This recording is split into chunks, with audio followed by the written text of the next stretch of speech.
So tonight we'll be hearing about the Lustron homes, and so we'll be turning this over to Kate in just a moment. So while the program is going on, if you would mute your mic and turn your camera off so everybody can see the screen without distractions. We do have the chat going. If you have questions, feel free to put that in the chat. And I have two of my Indiana Room staff members, Debbie and Renee, are also on tonight, and they'll answer questions as they can if people come up, and then we'll get to those with Kate afterwards. So we're happy to have Kate Sherill here with us tonight. And Kate is an assistant professor of library science and research librarian at the University of Southern Indiana at the David L. Rice Library. She's previously worked at Indiana Tech Community College in Evansville and IU Bloomington and Evansville Vandenberg Public Libraries. So we're happy to have her here tonight to share about the Lustron homes and tell us a little bit about that. So Kate, welcome, and we will let you take over. So if you just want to shut your cameras off and your mics, and we will enjoy the show. All right, thank you. I'm so glad you guys invited me to give this talk. I really like the Lustrons, and once people find out about them, I always find they're very interested in learning more and seeing them and things like that. They're really kind of forgotten, and a lot of them are there, but they're hidden away because like the people have remodeled and put siding on them, or they removed the original metal roof and they put on a conventional roof, things like that. So let's get the presentation going here. All right, so the Lustron home, and one of their slogans was "The house America has been waiting for."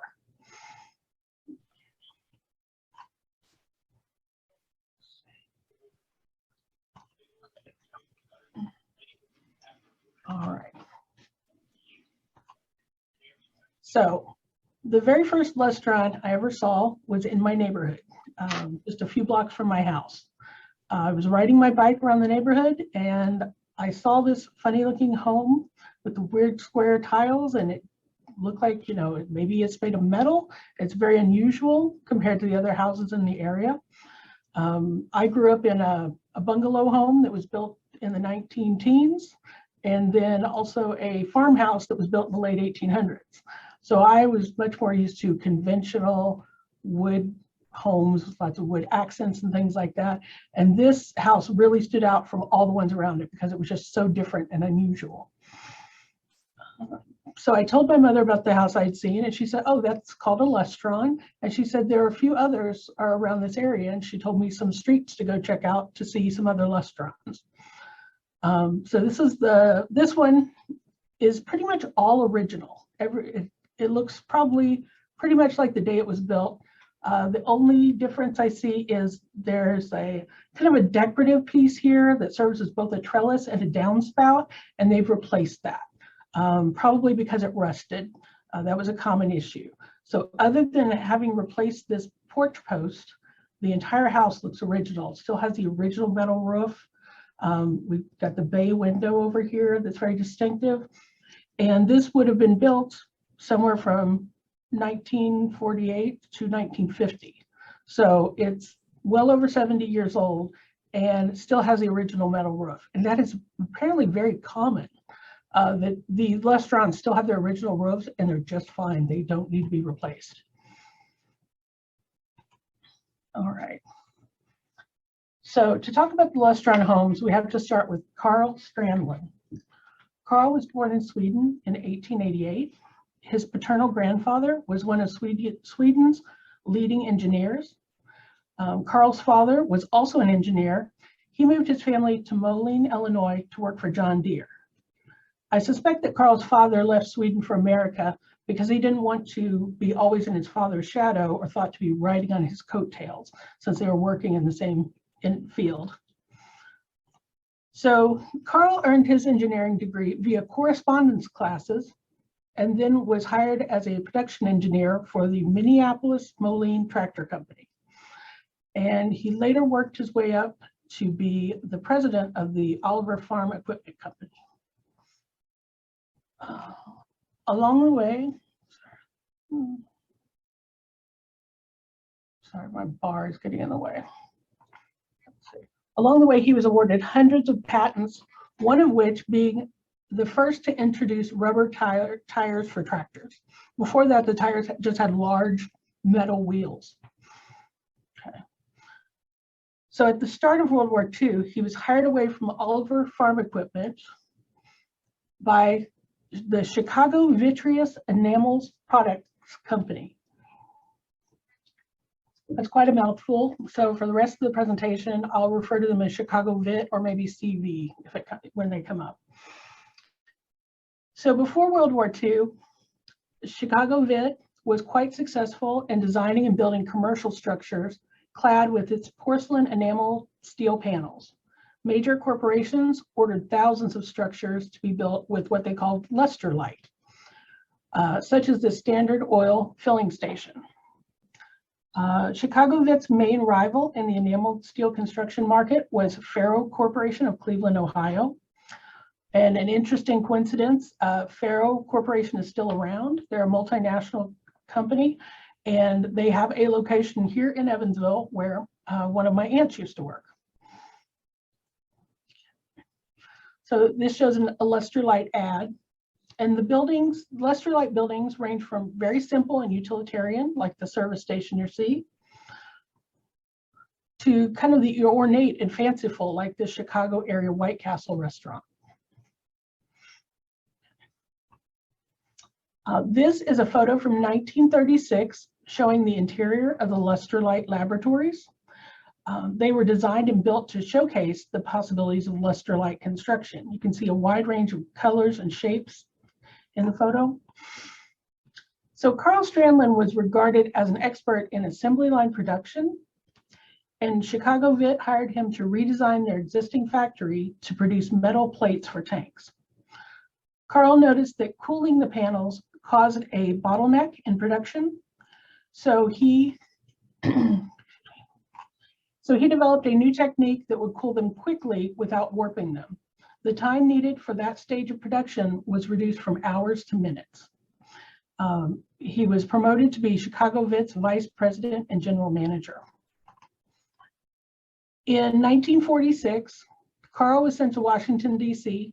to lobby the government for access to the nation's steel supply. They wanted to return to making their tiles, the Lustron. So they wanted to return to their commercial construction business. But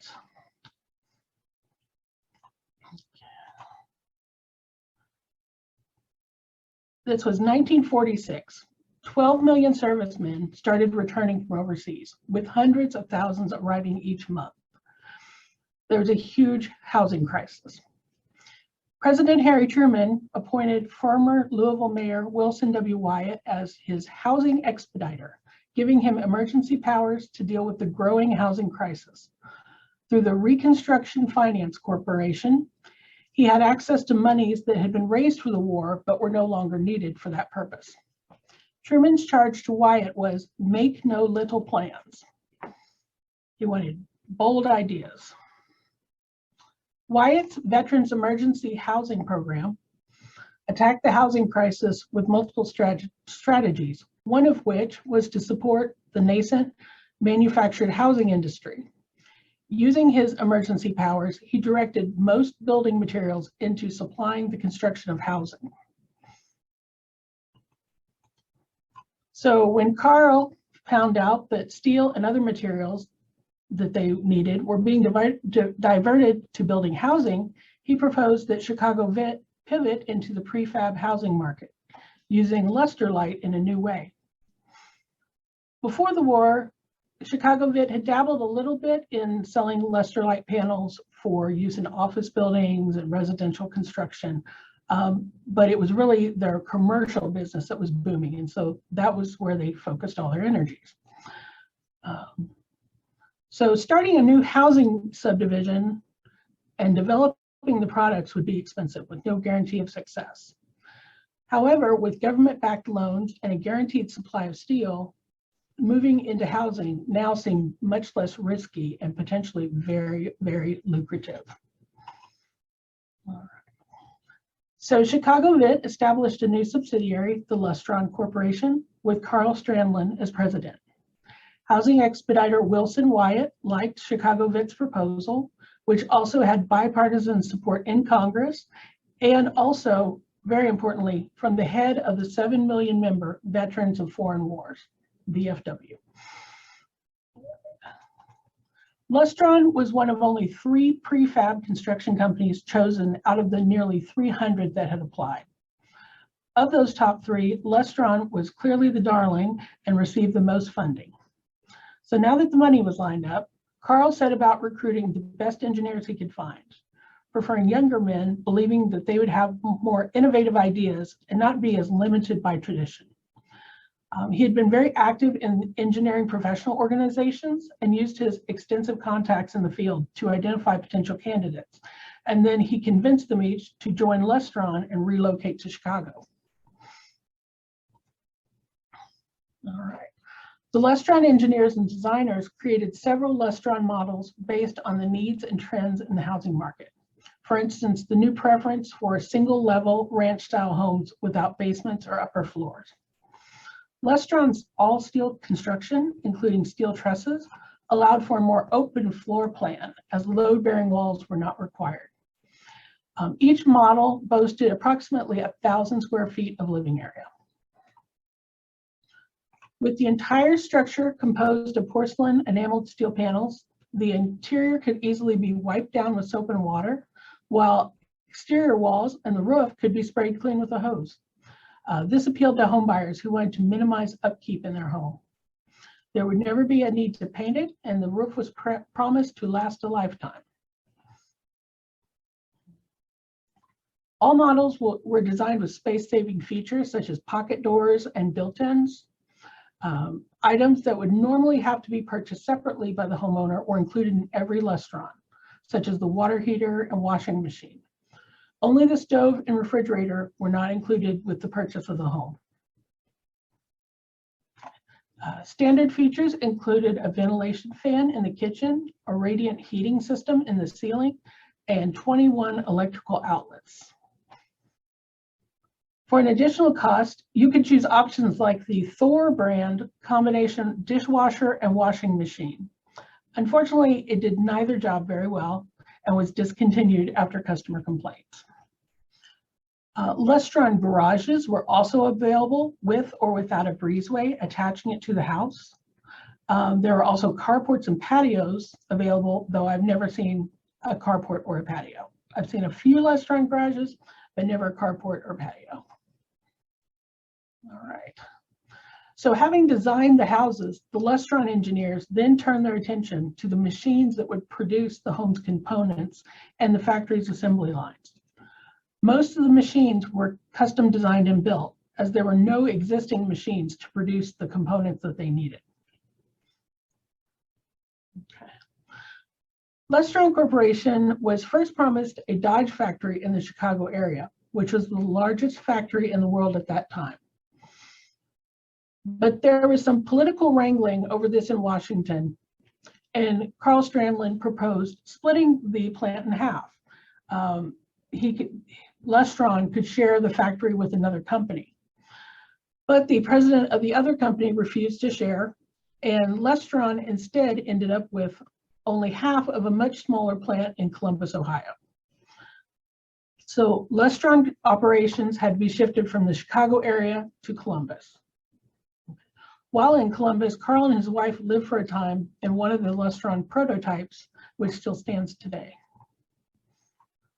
When completed, the factory had 9 miles of automated conveyor lines, an 18-ton bathtub press that could produce up to 1,000 bathtubs per day, and 11 180-foot-long furnaces for baking the porcelain enamel onto the steel panels. Once it was operational, 1,500 people toured the factory each week, including members of the press, politicians, and the general public.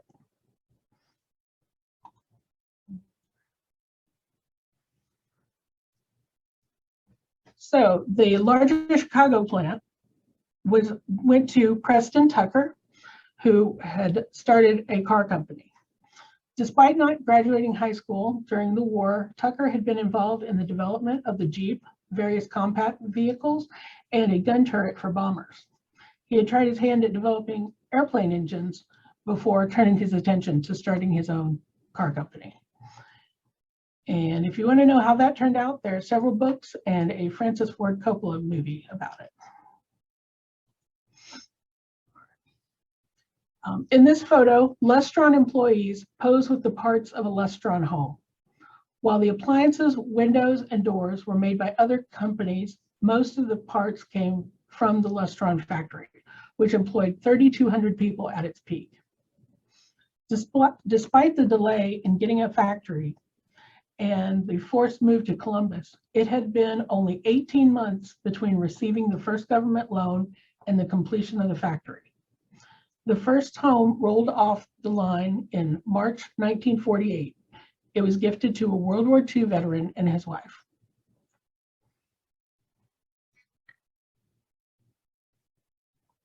Excuse me. Selling the Lustron to America. So now that they had everything in place, they had to find buyers. And so they turned to marketing in popular magazines. And so full color 1 to 2 page ads appeared in national magazines such as Life and the Saturday Evening Post. Later, they included in the ads a form to request a Lustron home brochure, resulting in 25,000 to 50,000 inquiries after each ad appeared. A new department had to be created and staffed to deal with the massive influx of mail. By December 1949, 404,000 letters and inquiry forms had been received. They also sent out press packets with fact sheets and photographs to every type of media organization to combat misinformation about the homes and to make sure reporting about them was accurate. Life magazine did a photo essay on the Lustron factory. McCall's magazine did a feature on how to decorate your Lustron home. Consumer Reports magazine rated the Lustron home a best buy. Articles in Popular Mechanics and Architectural magazines praised it for its modern design. Opponents, however, likened the Lustron house to a bathtub. In April 1948, a Lustron home was shipped from Ohio in 250 crates packed in 3 35-foot trailers. It was then assembled over the course of a few days in Midtown Manhattan. In the first week it was open, over 40,000 people toured the house. After the success in New York, additional model homes were set up in Chicago, Columbus, Detroit, Milwaukee, Des Moines, St. Louis, Indianapolis, and Washington, D.C. A Lustron home that was set up at the Indiana State Fair won a blue ribbon. Lustron set up a network of dealers that each had a franchise for an exclusive territory. It was sort of like they modeled it after car dealerships. So, but kind of a peek inside. There were built-ins all over the place, different shelves, cabinets, things like that. So we see over here a built-in china cabinet. There's also a pass-through from the kitchen to the dining room area. And then cabinets here in the kitchen. And everything was sleek and modern, very clean, not like an old dirty wood stove or something like that. Here is a picture from promotional materials of a family in the living room. You'll see the built-in bookcases here in the back. All right. This is a shot of a master bedroom in a Lustron, and you see all the storage, multiple closets, storage space up above. We've got a kind of built-in vanity and mirror. They also had nice large bathrooms, and the utility room was good sized, and it had that washing machine that was included. Okay. So Lustron homes came in 4 colors: surf blue, maize yellow, dove gray, and desert sand. Some other colors that are often attributed to the Lustron are green, aqua, white, and pink, none of which were ever offered. I suspect that the pink Lustron misconception may trace back to this image from a magazine advertisement. Most likely, it was supposed to show the tan desert sand finish, but the color is off, resulting in a pink appearance.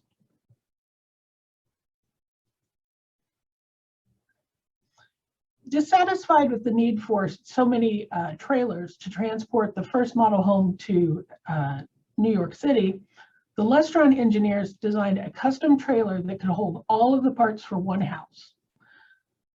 The trailers were actually driven through the factory, making stops at designated spots where the components were loaded onto the truck in the reverse order of assembly.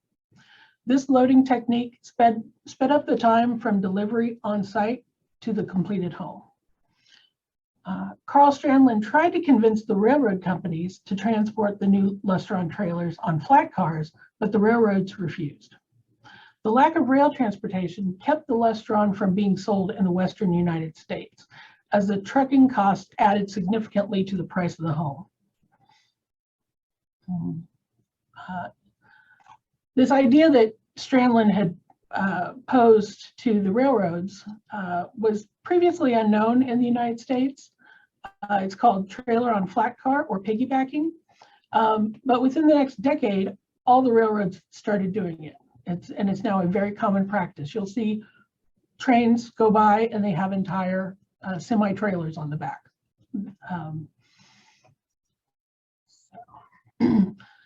Some other roadblocks along the way.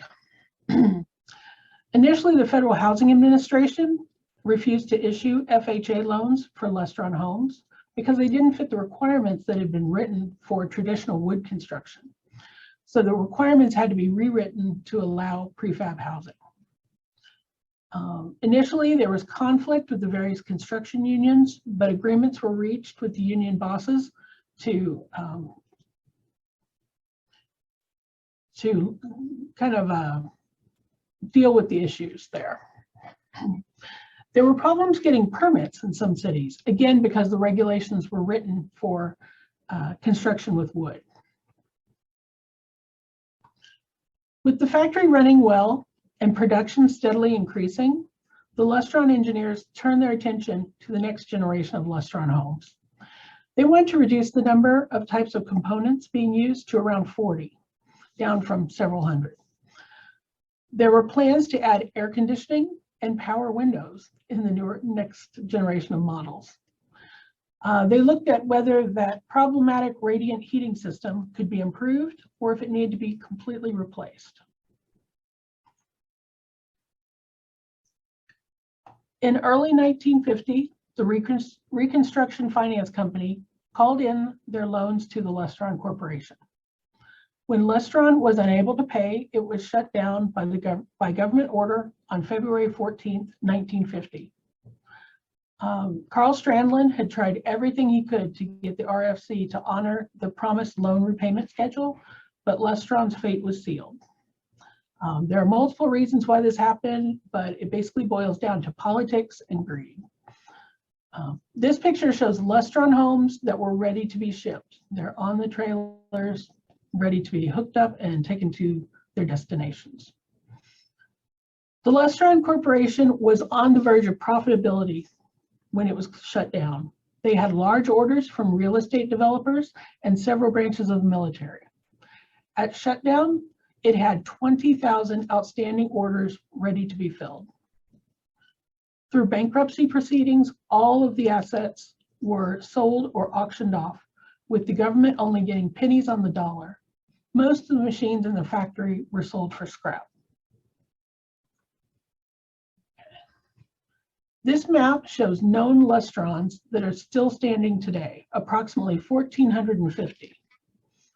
They are found in 36 US states, and there are a few in Venezuela that were purchased and shipped there by an oil company to use as employee housing. This map shows Lustrons that have been raised. There are 140 demolished Lustrons that we know of.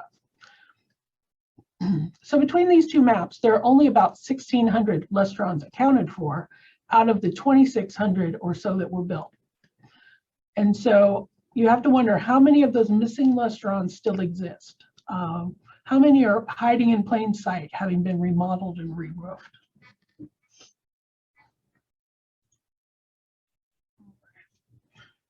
So taking a look at the Lustrons in Marion. This one's at 910 West 4th Street. All the Marion Lustrons are Model 2s, and this one is Dove Gray. It appears to be all original, including the roof, and they even still have that trellis that is also a water spout to divert the water. All right. This one here, 318 East 7th Street, is maize yellow. And it is so original. It's got the original roof, and look at these windows. These are still the original windows. A lot of the Lustrons, even if they didn't change other things, a lot of times they changed out the windows because they were single pane and so not very well insulated. Okay. This one from 1320 North Wabash Avenue has been remodeled, and you wouldn't even know it's a Lustron. We see the distinctive bay window here, which really helps you spot those Lustrons even when they've been remodeled. Here where the star is, that is where the original porch would have been. And then they built this big addition and they've re-roofed the entire thing with conventional roofing.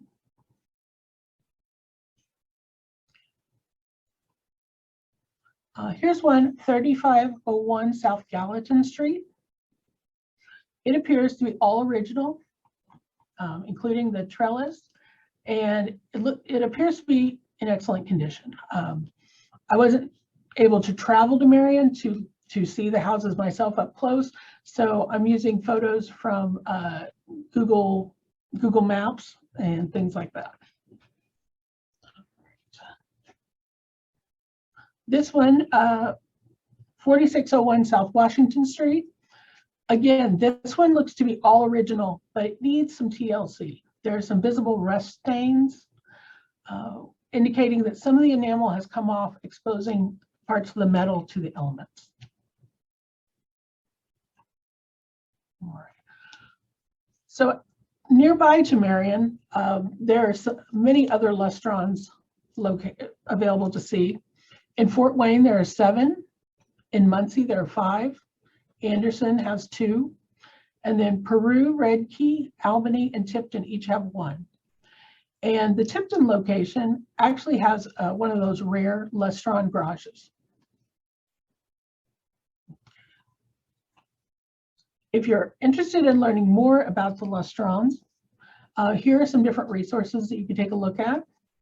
The first 2 are books, Suburban Steel by Douglas Nair, The Lustron Home by Thomas T. Fetters. There's a website, the Lustron Locator. That's where I got the maps showing the locations. And then there's a great documentary, Lustron, the House America's Been Waiting For. All right, so do you guys have questions?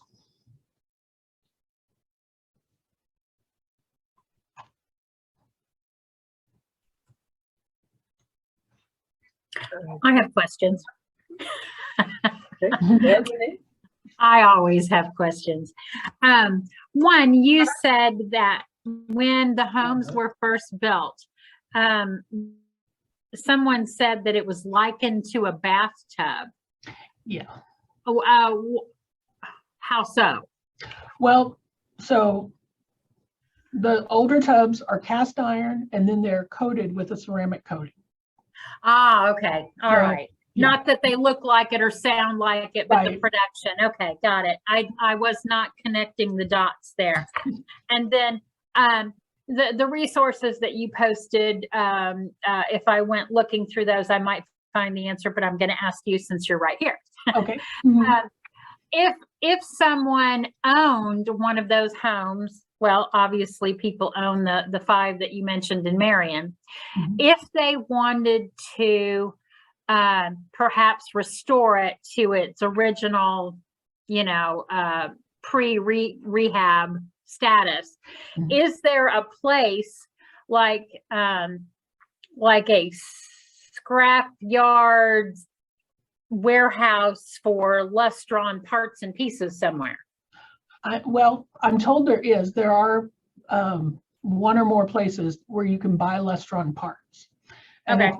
it's apparently like parts that have been salvaged from Lustrons that were taken down. Okay. I know they exist because I've read about people getting parts from them, but I don't know the actual names of them or anything like that. Gotcha. It seemed like that would be that would be a must-have thing. If you wanted to buy one of those homes, it wouldn't be because you thought that was your dream home. It's because you like history and you wanted it to look like, mid-century, Yeah. modern or whatever, So that was it. How did they find all these homes? Sorry, I got feedback. What happened? I'm not sure where it's coming from. Okay. In the Thomas Fetter's book, he has a listing of all of the Lustron homes that he found basically documentation for when he was researching the company. And it's a great list, but it's not complete. Like the maps that I showed you earlier were the original, they're from a website called Lustron Locator. And the locator maps are based on the lists in this book, but they are open to hearing from people about Lustrons that aren't on the map.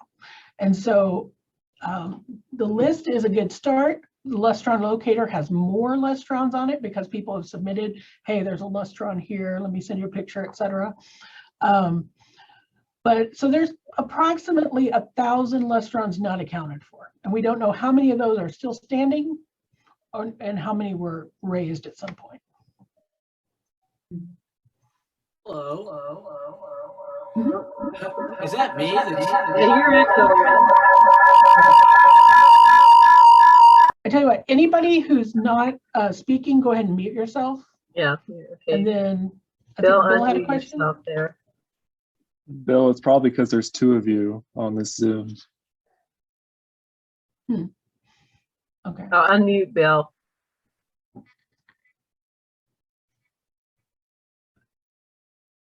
Unmute. Hit your microphone. Okay, I unmuted him. Hi, Bill. You had a question? Are you Okay. Here, I'll take your other one off, Bill, and see if that. Okay, now try, Bill. Okay, can you hear me? Now you're good. Okay. Yes. Okay. Mhm. I sent you all. By the way, Kate, wonderful presentation. I love Lustron homes. I love them. When I was a kid in Angola, Indiana, there's at least one up there I know of, because I remember my dad showing me the house, not inside, but telling me about fixing pictures to the wall with magnets. When you bought the house, you got a box of magnets to go with it. I did post. I know some of you here are familiar with the website grantcountyhistory.blogspot.com. That's Grant County History, all one word, all lowercase. And that's a collection of stuff that I wrote for the Chronicle or did on WBAT, Moments in Grant County History. And it has pictures of the same, basically the same pictures that Kate posted for the local Lustrons. There was one in Gas City that I tracked down. It was torn down, unfortunately, and it was located. If you know where the Episcopal Church was in Gas City, it was right across the street from there, and it was, I don't know what happened, but it was torn down.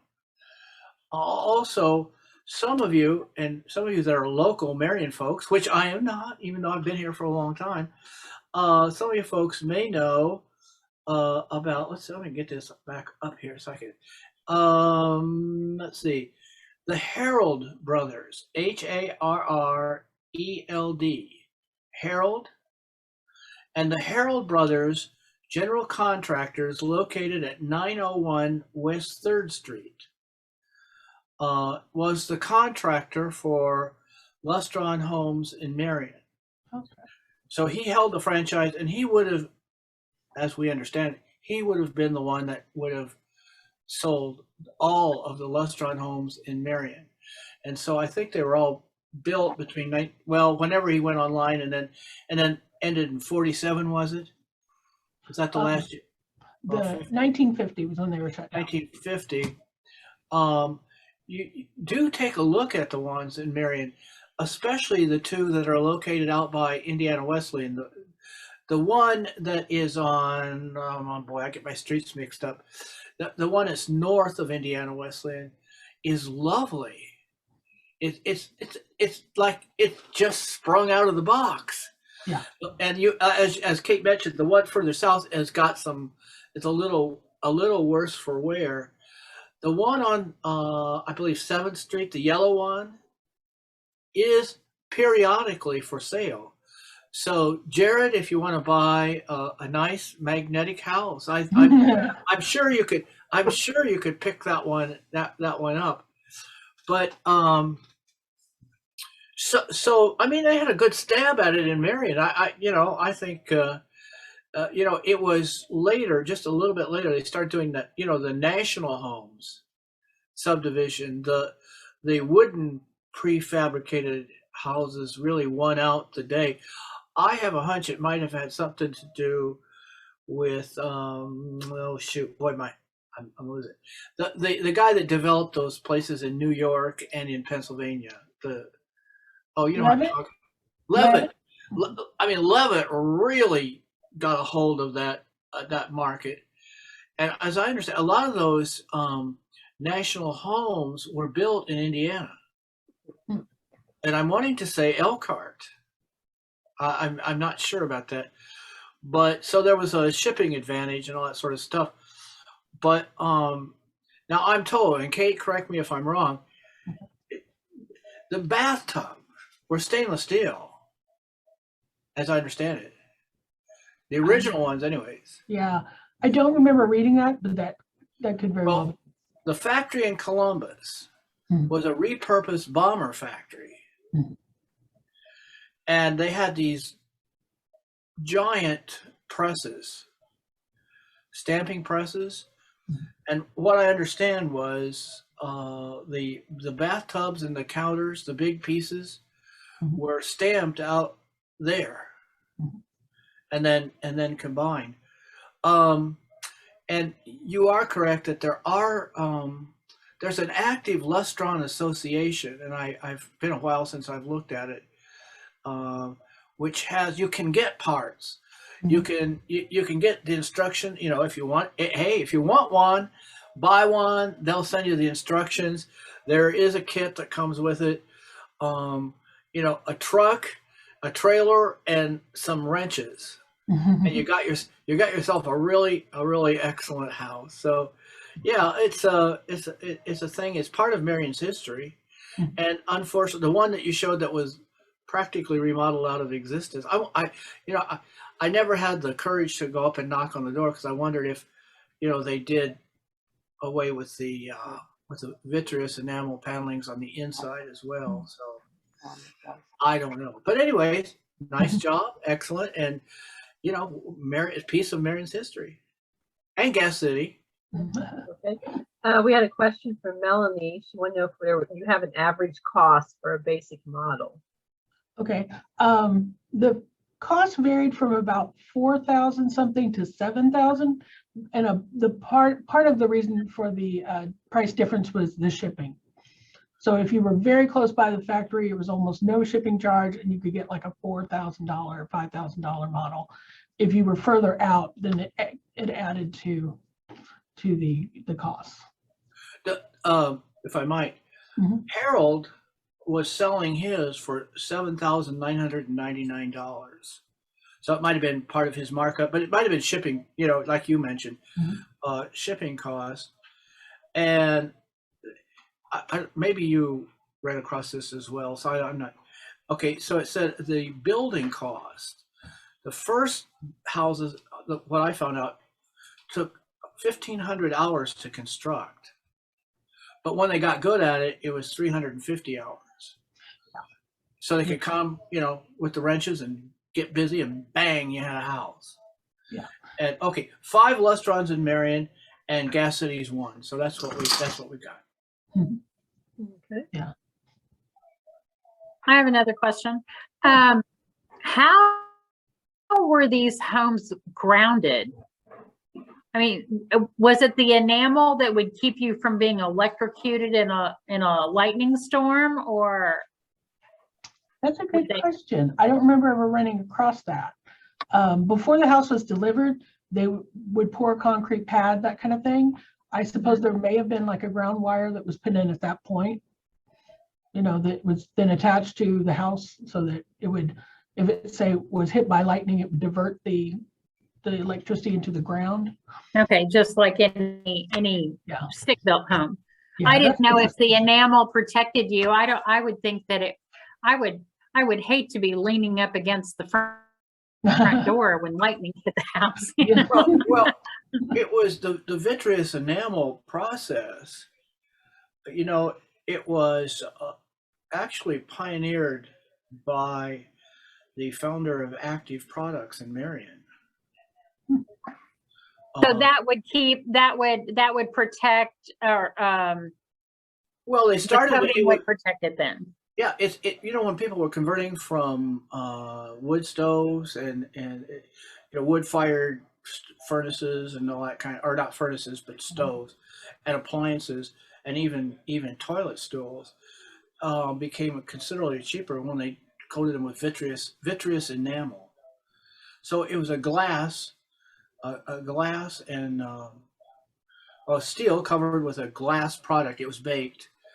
The house across the street from where I lived, the Davis house on Euclid, that was a form of vitreous enamel, but it wasn't exactly the same thing. But yeah, it was.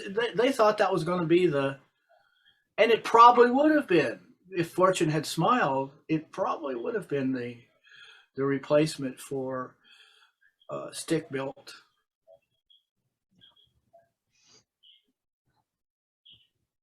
Yeah, they were really chugging along. Everything was looking great, and then it was politics that really did them in. If you watch the documentary or check out either of the books, it talks a bit about it. But one of their champions in Congress was Joseph McCarthy, Senator McCarthy. And so when he got in trouble with these scandals and things, there was some blowback on them, even though they had absolutely nothing to do with it. But he had been out there promoting them,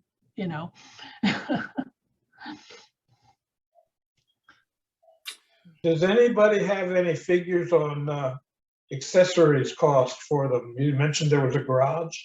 We didn't have any pictures of one, but. Right. Yeah, so the garages were different in that they had a wood frame, and then they had the metal panels on them. And I can't remember if the roof was actually metal as well, or if it was a regular roof. So they were a bit different from the house. And I don't know a price on that. That may be where the higher end of the range on prices comes from, is buying that garage option, and also the breezeway and things like that. Kate, didn't they advertise the $7,000 was all inclusive? I mean, not with garage, exception with garage, but the standard, the houses that you see pictures of in Marion Mhm. probably all ran the same price of 7,990. That's what they're advertised in Marion. Okay. There's another interesting thing is that in Bloomington, Oh, yeah. I know the Historic Society, I think it was the Historical Society, they ended up with a Lustron, only they had to take it off the lot. Mhm. So they got down there with their wrenches and took it apart. What I understand is they stored it in a warehouse, Yep. and then they ended up selling it. Now, Kate, I heard that they got $35,000 for it. That would not surprise me. The resale values on them are quite good. Yeah, in pieces, 35,000. Yeah, even as a kid. I looked at, when I was researching, I looked at different ones kind of in different areas. I looked for them on like home selling sites, things like that. And the Lustron homes were going for typically the same price as the more conventional homes that surrounded them. So they've held their value really well. And I believe of the Marion ones, only one had changed out that roof. All the others still have the original roof. And down here in Evansville, we have like 16 of them, and almost all of them also still have their original roof. And the people say they've had no problems with them whatsoever, which makes me a little jealous because in the last 5 years, I've had to re-roof 2 different houses, and boy, that costs a lot.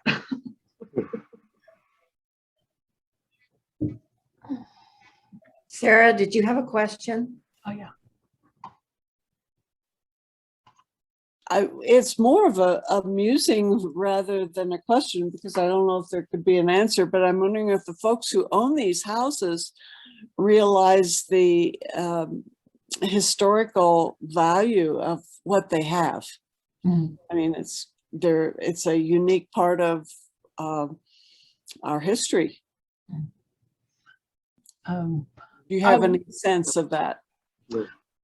One of the next things I want to research is talking to people about their Lustron homes, and did they choose it? Were they seeking it out, or did they just happen across it? And what they think about living there. Back when Lustron was still in business, they were actually surveying people who had bought their homes, and the satisfaction with the product and people really loving the houses was very high. There was a very small number of people that were like, oh, I shouldn't have bought this. This isn't for me.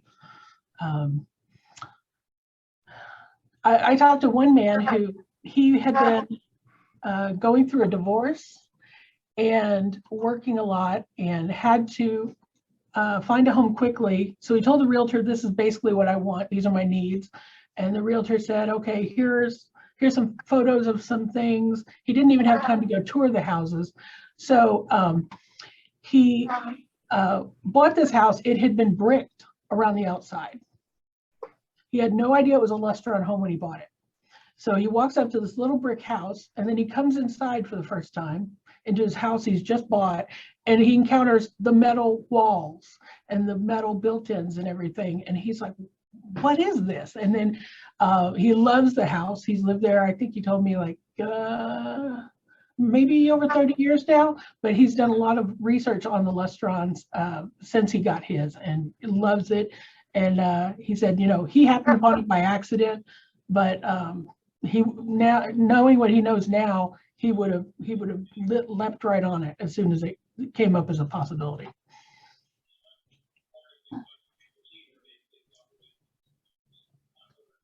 I'd like to ask a question on construction. Mhm.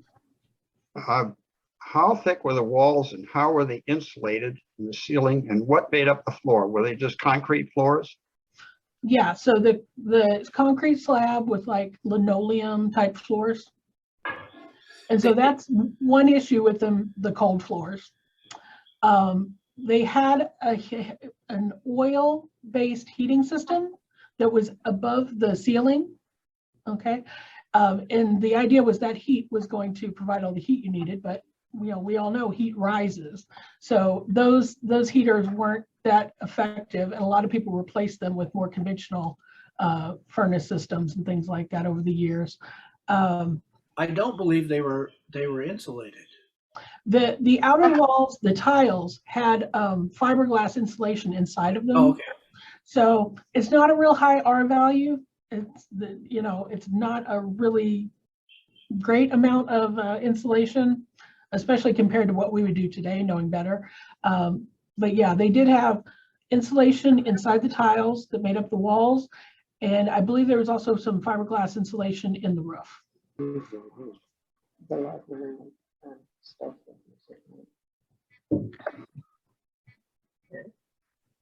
They would be a kind of a cold house then in the winter time. If I were to get my hands on a Lustron home today, I would do a heated floor. Like if one were available and it could be dismantled and I'm setting up new, yeah, when I have them do the concrete pad, I do have the heating elements put in there, so it would be a heated floor, and I think that would be. And air conditioning. Air conditioning, definitely need that.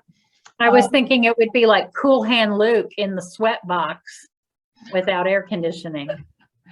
The windows were single pane. I would want to replace those with at least double pane windows. Yeah.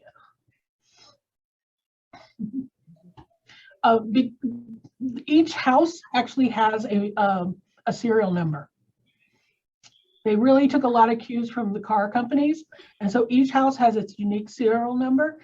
In that utility room, if you were to go back and look in there, there's going to be a metal plaque on the wall that has the serial number, date of manufacturer, things like that.